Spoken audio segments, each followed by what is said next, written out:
Hello दोस्तों, बहुत बहुत स्वागत है आपका हमारे नए वीडियो में। आपका बहुत बहुत धन्यवाद। 17,500 से ज्यादा सब्सक्राइबर हमारे हो चुके हैं, उसके लिए आज के वीडियो में बात करेंगे आरबीआई के सॉवरेन गोल्ड बॉन्ड स्कीम के बारे में, जिसका नया ट्रेंचे आया है। उसके बारे में हम आपको बताएंगे, इस गोल्ड बॉन्ड के फीचर्स आपको बताएंगे, और अगर आप गोल्ड में इन्वेस्ट करना चाहें तो गोल्ड ईटीएफ, फिजिकल गोल्ड और सॉवरेन गोल्ड बॉन्ड, तो इसके बीच में हम कंपैरिजन करने वाले हैं।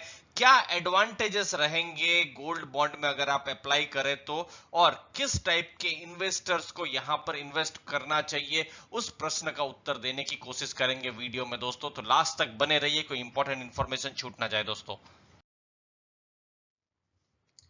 तो ये है सेवेंथ ट्रेंचे। पहला ट्रेंचे अप्रैल के महीने में आया था और इशू प्राइस है 5,001 रुपीज पर ग्राम। लेकिन आप अगर ऑनलाइन अप्लाई करते हैं तभी ये 5,001 रुपए की आपको जो भी प्राइस है मिलेगी। यानी अगर आप नेट बैंकिंग से या अपने डीमेट से या अकाउंट से अप्लाई करते हैं तभी आपको ये प्राइस मिलेगा। ऑफलाइन अगर करते हैं यानी फिजिकल पेपर्स के थ्रू बैंक में पर्सनली जाके अगर करते हैं तो आपको 50 रुपए ज्यादा देने पड़ेंगे, यानी 5,051 रुपीज पर ग्राम। डेट्स लाइव है, अक्टूबर 12 से 16 तारीख तक की डेट्स है, तो इन डेट्स को ही आप यहां पर अप्लाई कर सकते हैं। इनको आप जरूर अपनी नोटिस में रखें। अब कितना आप अप्लाई कर सकते हैं? मैक्सिमम 4 kg एक इंडिविजुअल अप्लाई कर सकते हैं, और मिनिमम 1 ग्राम, और 1 ग्राम की कीमत है 5,001 रुपीज अगर आप ऑनलाइन अप्लाई करते हैं। अलॉटमेंट आपको 20 अक्टूबर को हो जाएगा। बाकी और इंटरेस्टिंग चीजें बताते हैं दोस्तों।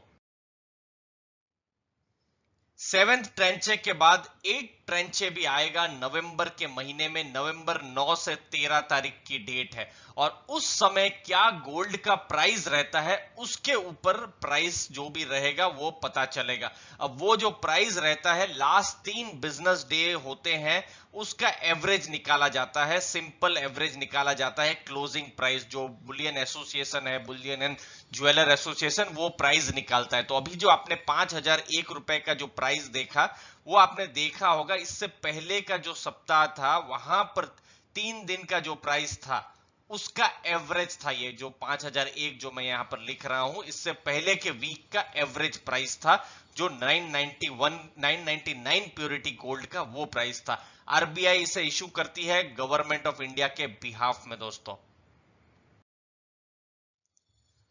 अब ये बहुत इंपॉर्टेंट है, अगर आपको गोल्ड में इन्वेस्ट करना है तो आज की तारीख में सॉवरेन गोल्ड बॉन्ड आपके पास ऑप्शन है, गोल्ड ईटीएफ है, और फिजिकल गोल्ड है।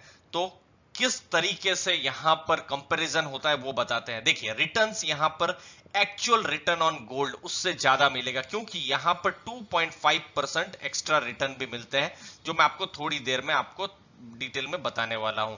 गोल्ड ईटीएफ में यहां पर रिटर्न जो भी गोल्ड का प्राइस का रहेगा थोड़ा कम रहेगा, क्योंकि यहां पर जहां भी आप डीमेट अकाउंट में आप अप्लाई करेंगे तो वहां पर जो एक्सपेंस रेशियो जो होता है, फीस जो होती है, वो आपको देनी पड़ती है। फिजिकल गोल्ड अगर आपके पास है तो वहां पर भी रिटर्न जो होगा थोड़ा सा कम रहेगा, क्योंकि मेकिंग चार्जेस देने पड़ते हैं और दूसरे चार्जेस आपको देने पड़ते हैं। तो रिटर्न्स के मामले में सॉवरेन गोल्ड बॉन्ड का रिटर्न सबसे बेस्ट है, और यहां पर एक्स्ट्रा रिटर्न भी आपको मिल रहा है। दूसरी, सॉवरेन गारंटी, यानी कि गवर्नमेंट की यहां पर गारंटी है। तो आपको, अगर आप लो रिस्क इन्वेस्टर है तो आपके लिए बहुत ही एक डाइवर्सिफाई करने का ऑप्शन मिल रहा है, वो यस है। और गोल्ड ईटीएफ में वो कोई गारंटी नहीं है, यानी गवर्नमेंट की गारंटी नहीं होती है, और फिजिकल गोल्ड में भी वो गारंटी नहीं होती है। ट्रेडेबिलिटी, यानी आप ट्रेड कर सकते हैं, जी हाँ, तीनों में आप ट्रेड कर सकते हैं। लिक्विडिटी, यहां लिक्विडिटी लिमिटेड रहेगी, लेकिन गोल्ड ईटीएफ में आप कभी भी खरीद या बेच आप कर सकते हैं। फिजिकल गोल्ड भी वैसा ही है, आप खरीद बेच कभी भी कर सकते हैं, यहां लिक्विडिटी कम रहेगी। वैसे ये स्टॉक एक्सचेंजेस में ये लिस्ट हो जाता है, लेकिन लिक्विडिटी का इशू रहता ही है। कैपिटल एप्रिसिएशन डिप्रिसिएशन, जैसा गोल्ड का भाव रहेगा तो वो तो तीनों केस में यस रहता है दोस्तों। और एनुअल जो फंड जो मैनेजमेंट फीस जो है वो यहां पर आपको नहीं देनी पड़ेगी। सॉवरेन गोल्ड बॉन्ड आगे एक बार आपने ले लिया तो उसके बाद कोई खर्चा नहीं है अगले 8 सालों के लिए। ईटीएफ में हर साल खर्चा आपको देना पड़ेगा, जो भी जहां भी जो भी कंपनी का आपने गोल्ड ईटीएफ लिया है तो वो अपना एक्सपेंस रेशियो जो भी अपनी फीस है वो काटेगी। और फिजिकल गोल्ड में ऐसा कोई खर्चा नहीं होता है। तो उम्मीद है यहां पर आपको वैल्यू मिली होगी। तो कुछ भी नया सीखने को मिल रहा है दोस्तों, तो चैनल को जरूर लाइक शेयर सब्सक्राइब कीजिएगा। आगे और इंपॉर्टेंट और इंटरेस्टिंग इंफॉर्मेशन आपको बताते हैं दोस्तों। देखिए, गवर्नमेंट ऑफ इंडिया ये इसीलिए ऐसा प्रोडक्ट लाई है और ऐसा 44th ट्रेंच है, 2015 से उन्होंने ये चालू किया है। ये फिजिकल गोल्ड का सब्स्टिट्यूट है। गवर्नमेंट नहीं चाहती कि आप ज्यादा से ज्यादा फिजिकल गोल्ड ले।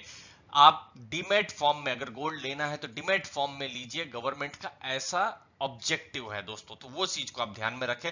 और यहां पर आपको 2.5% का आपको एनुअल इंटरेस्ट भी मिलता है, जो कि क्वार्टरली पे भी हो जाएगा, यानी 0.6 के आसपास आपको क्वार्टरली पेमेंट हो जाएगा। लेकिन ये टैक्सेबल है, वो चीज को आप ध्यान में रखें। कैपिटल गेन्स जो है वो टैक्स फ्री है। अब समझ लीजिए आपने 2 लाख रुपए का, या मैं 2 लिख देता हूं, 2 लाख रुपए का आपने इन्वेस्टमेंट किया और 2 लाख की वैल्यू समझ लीजिए 8 साल के बाद हो जाती है 3 लाख रुपए। ठीक है, तो आपको टोटल प्रॉफिट कितना हुआ समझ लीजिए 1 लाख रुपए यहां पर प्रॉफिट हुआ। तो ये जो 1 लाख रुपए है, जस्ट एग्जांपल के लिए आपको बताऊं, ये कैपिटल गेन आपके होते हैं और यहां पर आपको टैक्स नहीं देना पड़ेगा। ये चीज को आप ध्यान में रखें। और ये बहुत ही इंपॉर्टेंट चीज है। अगर आप आज स्टॉक भी बेचते हैं तो भी आपको लॉन्ग टर्म कैपिटल गेन या short term capital gain tax देना पड़ रहा है, लेकिन यहां टैक्स नहीं देना पड़ेगा। लेकिन मैच्योरिटी पीरियड है 8 साल की। 8 साल तक आपको इसको रोक के रखना पड़ेगा, आपको इन्वेस्टेड रहना पड़ेगा। बीच में आप एग्जिट कर भी सकते हैं 5वें साल, 6वें साल, 7वें साल में, लेकिन उस समय जो भी कैपिटल आपकी गेन हुई है तब आपको टैक्स देना पड़ेगा। ये चीज को आप जरूर नोट करके रखें। तब आपको जो भी इंटरेस्ट है, जो भी आपको टैक्स है वो आपको देना पड़ेगा। और यहां तक कि जो इंटरेस्ट है 2.5%, ये भी टैक्सेबल है, वो चीज को भी ध्यान में रखें। अब ये आरबीआई के जो गोल्ड बॉन्ड है, इसके क्या एडवांटेजेस है, देखिए यहां पर आपको कोई भी स्टोरेज कॉस्ट या रिस्क जो फिजिकल गोल्ड में रहता है वो ऐसा रिस्क नहीं है। आपको घर में रखने का ऐसा कोई डर नहीं है। वो जो रिस्क रहता है वो ऐसा कोई आपको रिस्क नहीं है। स्टोरेज कॉस्ट में बहुत लोग ऐसा है कि बैंक में भी रखते हैं तो बैंक भी जो भी चार्जेस है वो लेती ही है, तो वो चीज का प्रॉब्लम नहीं है। प्योरिटी इश्यूज या मेकिंग चार्जेस, वो जो एक्स्ट्रा खर्चे जो होते हैं फिजिकल गोल्ड में, वो ऐसा कोई खर्चा नहीं है। तो वो एक एडवांटेज है। टैक्स बेनिफिट जो हमने आपको डिटेल में बताया वो तो है ही इसमें, और बिल्कुल सेफ है, डीमेट फॉर्म में आरबीआई के पास है, आपके पास है, तो वो चीज की भी आपको चिंता करने की जरूरत नहीं है। ये एक सेफ आप कह सकते हैं। लेकिन हाँ, अगर गोल्ड का भाव अगर नीचे जाता है तो फिर आपका रिटर्न कम हो सकता है, लेकिन सेफ्टी वाइज आपको कहीं पर भी तकलीफ नहीं होगी, वो क्योंकि गवर्नमेंट की गारंटी है, आरबीआई से इशू कर रहा है, तो अटमोस्ट सेफ्टी, जो बेस्ट सेफ्टी पॉसिबल है वो आपको मिल रही है, वो आप जरूर ध्यान में रखें। तो एडवांटेजेस एक तरफ है, लेकिन आपको दूसरी चीजें भी कंसिडर करनी है। 8 साल के बाद गोल्ड का प्राइस आप कोई भी यहां पर हम नहीं बता सकते।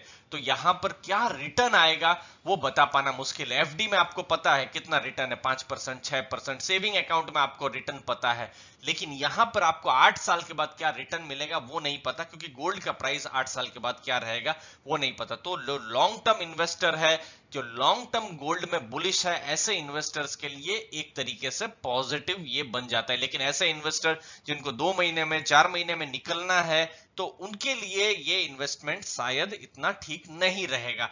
लेकिन हम जो एसेट एलोकेशन की बात करते हैं, तो छोटा सा पार्ट एसेट एलोकेशन का गोल्ड में भी दिया जा सकता है। जैसे कि स्टॉक्स, म्यूचुअल फंड हुआ, वैसे ही गोल्ड एक एसेट क्लास है, वैसे रियल एस्टेट एक एसेट क्लास होता है। तो gold as an separate asset class, वहां पर आप यहां पर इन्वेस्ट कर सकते हैं। लेकिन यहां पर इन्वेस्ट करने से पहले जरूर अपने फाइनेंशियल एडवाइजर की सलाह जरूर लें कि आपके लिए ये सही है कि नहीं। उम्मीद है वीडियो से आपको बहुत कुछ सीखने मिला होगा। लो रिस्क प्रोडक्ट है, जो कि इसका एक एडवांटेज है, वो आप जरूर ध्यान में रख सकते हैं। जो लो रिस्क कस्टमर्स हैं, जो लो रिस्क इन्वेस्टर्स हैं, उनके लिए ये सही रहेगा। और ऐसे इन्वेस्टर जिनको स्टेबल और कॉन्सिस्टेंट रिटर्न चाहिए। वैसे 2.5% रिटर्न जो है ऑलमोस्ट आज की तारीख में सेविंग अकाउंट में भी मिल रहा है 2.5 से 3% के आसपास, तो उसी टाइप का ही आपको रिटर्न यहां पर भी मिलेगा, कॉन्सिस्टेंट रिटर्न मिलता रहेगा। लेकिन टैक्सेशन जो हमने आपको समझाया वैसा ही रहेगा। उम्मीद है आपको बहुत कुछ सीखने को मिला होगा। आपको कुछ भी वैल्यू एडिशन लगा तो जरूर चैनल को लाइक शेयर सब्सक्राइब कीजिए। तो दोस्तों धन्यवाद आपके टाइम के लिए।